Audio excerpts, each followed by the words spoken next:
we were speaking with more and more of our peers about our experience with kind of the financial aspects of being a young physician, and found that it was really common for people to need to supplement their salaries the way that we did, for all sorts of different reasons.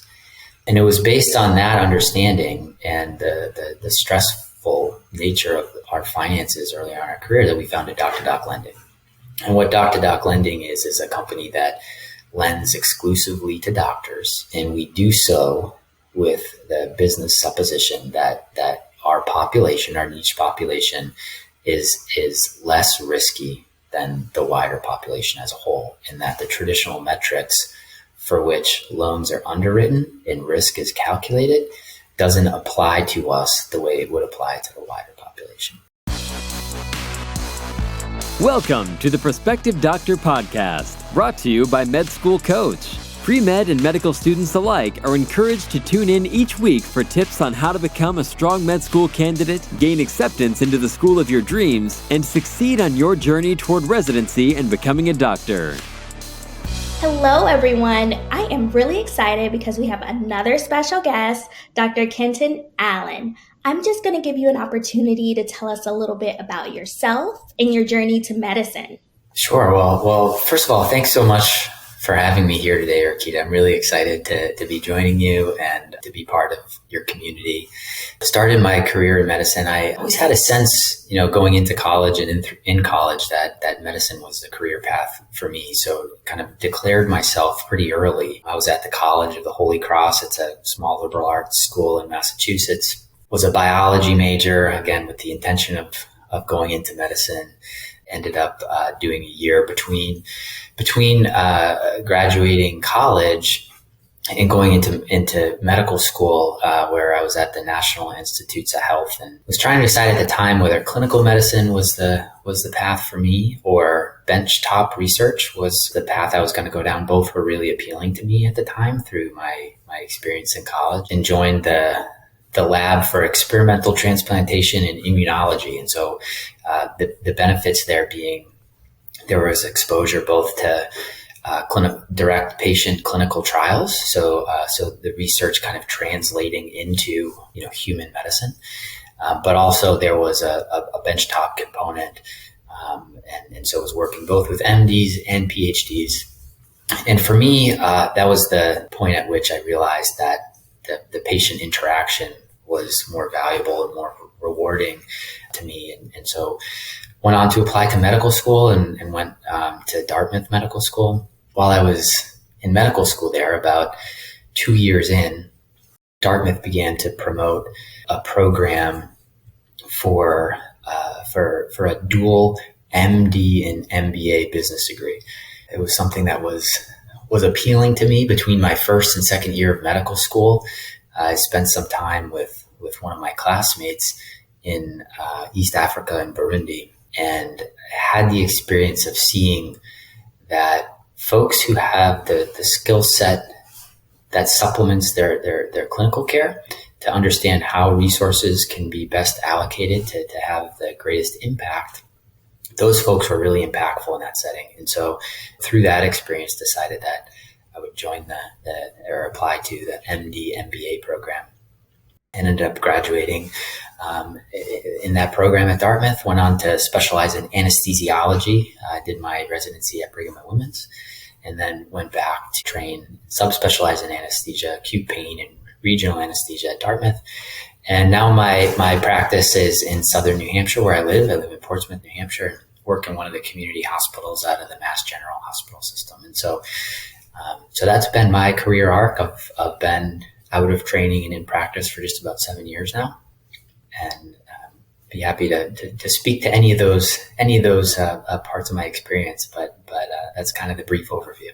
I think that was a great overview because a lot of our listeners are pre-meds and they're trying to determine what's next for them. And like you said, a lot of us had ideas when we were in high school and trying to figure out, do we want to go the med route? Do we want to do research? So it was great that you mentioned that you took that gap year and you explored both. And you were working with MDs and PhDs and you decided to go to medical school. And then I love the other thing that you brought about exploring other opportunities. So you were 2 years in when you went in and you decided that you wanted to explore the not the MD PhD, the MBA program, because the business side of medicine isn't really taught in medical school and even residency. So those are really key points for students who may be out there wondering what they want to do next. It's okay. You don't have to have it all figured out at once. That's right. It's certainly been an evolving career path for me. I kind of had a stable foundation of why medicine is a rewarding and valuable path and kind of what I hope to get out of medicine.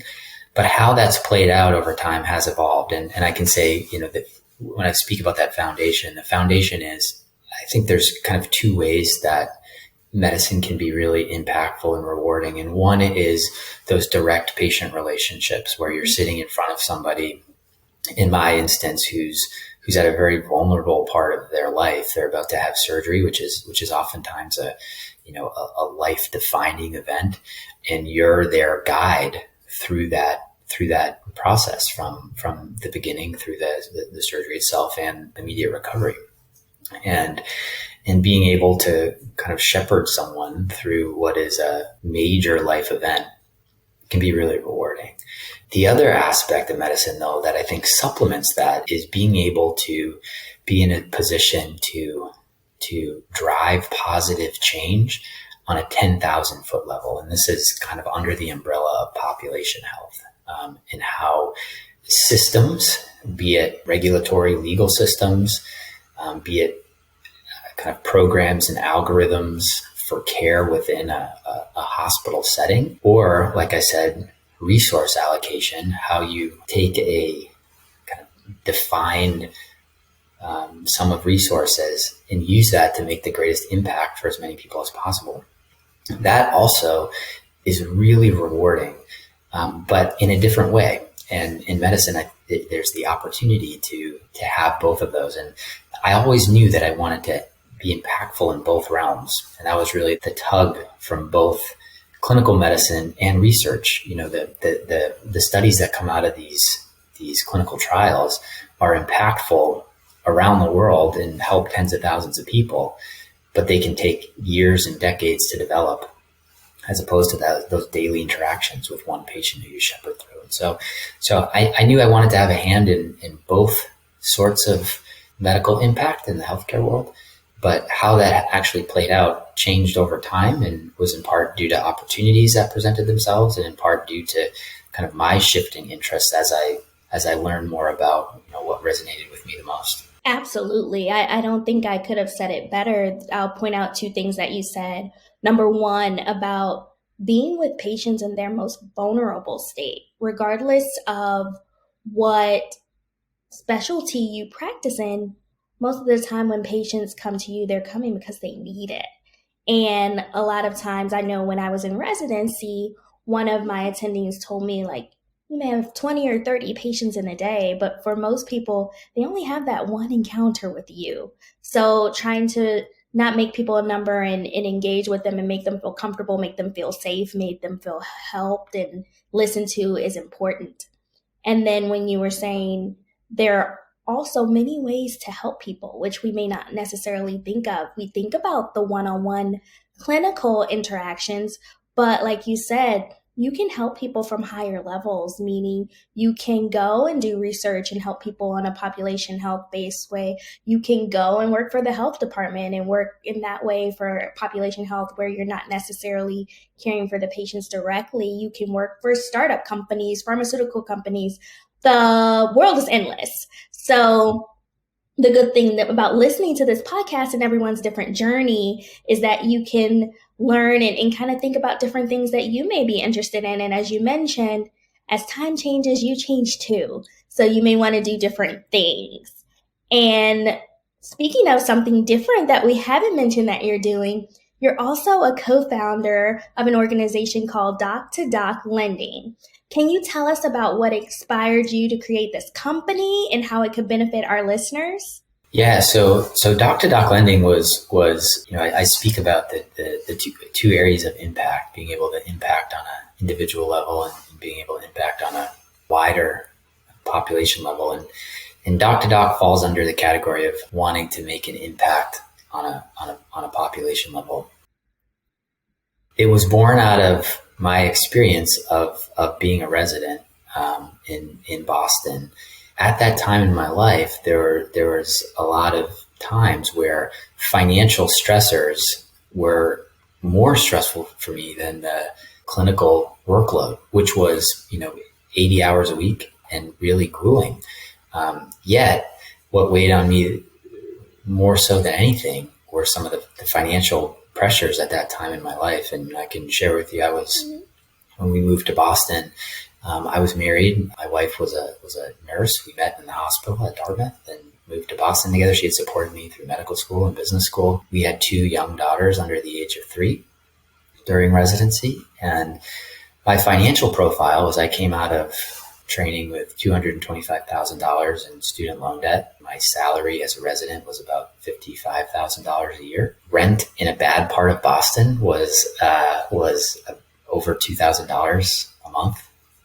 And if you added up what our budget was in order to kind of keep any sort of personal and professional goal on track, and what my salary was, it didn't support the budget. And as I looked to ways to supplement my salary, I was in my early to mid 30s and felt like I was on a promising career trajectory. We had job offers really from the first year of our training, waiting for us when we got out. And despite that, the traditional lending institutions, which I was looking at to supplement my salary, wouldn't lend to me.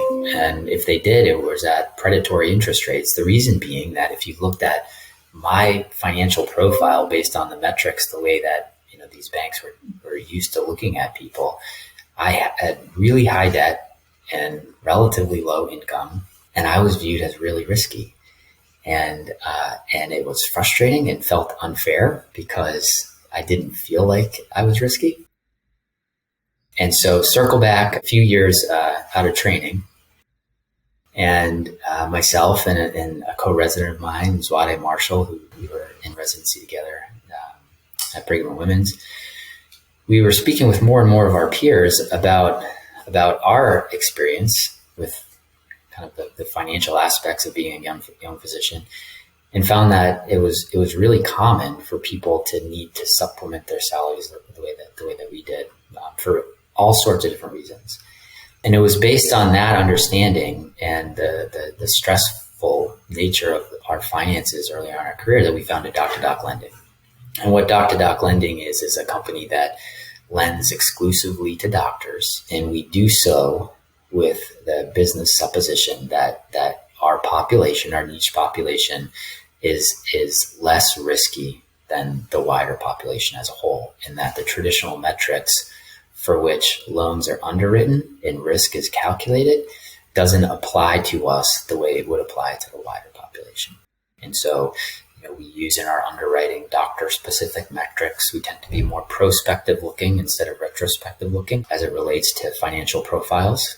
We don't believe FICO score is the accurate assessment of risk in our population, because we know that our profiles compared to our peers who go into business or finance, are about a decade behind. They lag behind those individuals just because of the nature of our career arc in medicine. And we believe we shouldn't be punished for that. So again, we offer access to capital, access to money at rates that we believe more accurately reflect our risk. And the mission of our company is to take some of the stress out of particularly being an early career physician, understanding what that what we go through. The financial profile that I shared of my own is not a reflection of me being risky. It's a reflection of what the natural career arc is in medicine. And so again, we founded the company with the goal that we can smooth the path for those who follow down the path that we walked, and hopefully take some of that financial stress out of the equation. I love that. And I can totally identify because I trained in Boston. I went to Boston University for medical school, and it's expensive, like the rent, the eating, like to it, all of the different things. And I didn't even have a family to take care of. So I can only imagine med school period is expensive. As you said, people leave in hundreds of thousands of dollars of loans. You have to pay your tuition, housing, books, all of the things, exams, interviewing. You mentioned that Doc2Doc Lending is more geared towards helping physicians and residents who are transitioning. Are there opportunities for students to also gain assistance? There are, yeah. So we use Match Day as the threshold for eligibility within our programs, and so the ways that we assist with medical students are primarily in transitions from medical school to residency. Some of the unexpected and expected costs that can be associated with that, going from a low cost of living city to a high cost of living city, for example. If you were to match at UCSF and needed to just kind of get your footing on the ground in San Francisco, it can cost $20,000-$25,000 just to get from point A to point B and have secure a place to live. And student loans generally aren't eligible to cover those sorts of expenses. Now, we don't lend earlier on in medical school because student loans are able to cover the majority of costs. And our product, which is a personal loan, differs from a student loan in that they're not secured by the government in this instance. And the result of any personal loan versus any secured loan is that the interest rates will be higher on that unsecured loan. And so earlier on in medical school, student lending options, student loans tend to be a better solution. But as Match Day passes, and there are some expenses that are not eligible for student lending, that's where we try to meet that need and fill that gap and do it in a way that's friendly. Yeah. No, I think that makes a lot of sense because, like you mentioned, there are so many things that are not mentioned when you're transitioning from being a student to being a resident, where the prices are astronomical. As you mentioned, if someone were to match at UCSF, one of my best friends did match at UCSF for fellowship. And when she was moving after we finished residency, just looking for apartments, like they were selling vans in the parking lots for like $1,500 a month. So different cities have different costs. So take that into account, but also know that there are opportunities out there for you to get funding and lending if you need it. That's right. And, again, we try to structure our loan in a way that's really friendly. It's amortized over 5 years. So the benefit of that is that the monthly payments tend to be lower, but there's no prepayment penalty. And so, as circumstances change, if moonlighting becomes a possibility, or as you transition from residency into your first job and you're able to get a signing bonus, you can pay off that loan earlier without any sort of fees or penalties associated with that. It's a really quick process. We know people are really busy, specifically at these times around transition. So, it tends to all happen from the time of filling out a 3 to 5 minute application to getting the funds in the bank in about 5 to 7 business days. So yeah, it's like I said, we try to meet the need well based on our experience. I love it. And as you mentioned, like both of us mentioned, a lot of the medical schools don't teach a lot about the business of medicine or financial literacy and things like that. And as you're transitioning, we have this big debt. A lot of us, we have all of these different responsibilities. Some people are looking after residency to start their own practice and stuff. So do you have any recommendations for any resources for those in medicine to start learning more about financial literacy? Yeah, great question. So there's, I think in general, the advice I would give is that the good financial habits don't start when you have a kind of full attending paycheck. The numbers may vary, but the principles are the same. And so being able to start reading about financial habits and in residency, I would say the biggest ones are learning about debt management, because that's going to be a big part of those of us who had to borrow to pay for our medical school. And there are a lot of strategies available to help manage that debt responsibly from a financial perspective. The second is to start learning how to save and contribute to wealth building, which includes contributing to retirement accounts and developing a strategy for how much you save, versus when short and long-term disability kick in, for example, having a plan to protect yourself financially from any sort of liabilities that can happen in a career in medicine. And then lastly is starting to think about and monitor and understand what a credit score is. We've learned just recently in the rise in mortgage rates. Mortgage rates a year ago were between 2 and 3%. Now they're around 7%. And the difference in buying a similarly priced home, for a kind of an average priced home, those monthly payments, just based on that difference in interest rate, can in some instances be almost double. And what your credit score and your credit profile determines is the interest rate with which you qualify for major purchases in your life. And so, these are loans that are amortized over 30 years. Are going to be a major part of your monthly expenses. And so being able to have a profile that's really favorable and get you those best rates will save, thousands, if not tens of thousands of dollars by kind of being aware of what it means and knowing how you can optimize that. Now, there's a lot of really great resources to start learning about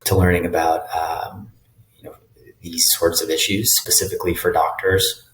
The one that was most impactful for me when I was in medical school and residency was the White Coat Investor, which I think most people are probably aware of. But Jim Daly is an emergency medicine physician. He has just a wealth of information posted on his website in the form of podcasts and books and articles, and it's really easy to consume in small snippets over time, kind of at your leisure.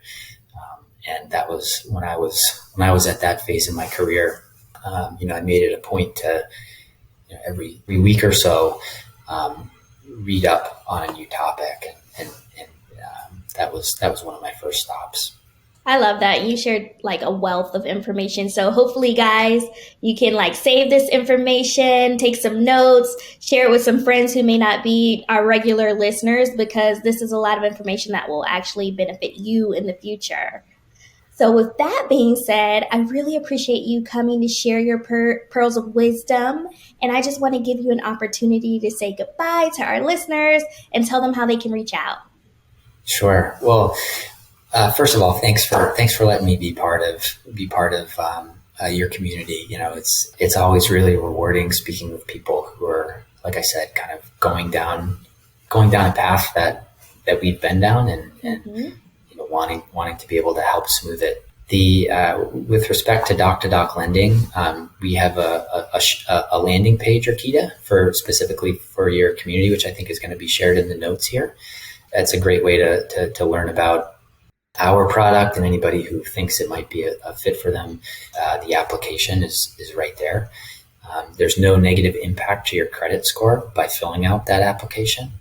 We only do a soft credit pull, meaning it doesn't impact your credit score the way some other lending applications do in the form of a hard credit pull. With that application, there's the opportunity to speak with one of our 5 doctors on our Doc2Doc Lending team, who calls every applicant who wants to speak and ensure that it's kind of the right fit for what you're trying to achieve. And again, with the goal of making us helpful. And if this isn't the right fit for you, being able to direct you with what might be. And of course, you can reach out to me directly. Anybody who's interested in what I've done and wants to speak more, I'd be happy to speak. My email is Kenton, Kenton, at doc2doclending.com. So Thank you for that. And for all of the listeners out there, we will be putting the link in the show notes so that if you're interested in pursuing a loan, you can reach out. I'm also going to put it on my Instagram. So that's Dr. DOCTOR, the letter D, Graham, GRAM, Dr. D Graham, where you can click and get the links and things like that, as well as reach out to me if you have any recommendations for any other topics that you want to talk about or hear about, and if you have any particular guests that you want to hear about. So, and we'll also put Dr. Allen's email address in the show notes as well. So definitely keep listening, subscribe. We are now on YouTube, so you can check this out if you want to see us. Otherwise, we're wherever podcasts are found. And I'll see you again next week. Bye. Each episode of the Prospective Doctor podcast is brought to you by Med School Coach. To access articles, videos, webinars, and free tools to help you succeed on your journey toward medical school and beyond, visit our website, prospectivedoctor.com. We hope you tune in again next time.